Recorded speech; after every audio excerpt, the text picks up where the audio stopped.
Nitong nagdaang mga araw hanggang bisperas ng Pasko, masungit na panahon na nga ang naranasan sa ilang lugar. Diyan po sa Oriental Mindoro, Quezon Province at Bicol Region.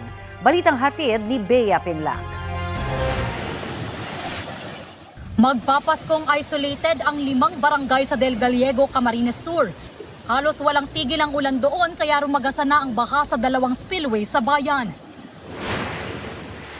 Inabutan din ng baha ang ilang lugar sa Lupi. Ang mga alagang baboy roon kinailangan tuloy ilipat sa mas mataas na lugar. Nakaranas din ng pag-ulan ang ilang bahagi ng Albay kabilang ang Santo Domingo at Legazpi City.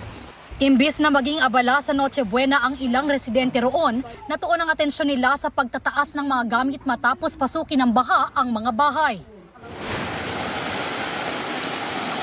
Nagmistulang ilog naman ang kalyeng yan sa Atimonan, Quezon dahil sa pag-agos ng baha.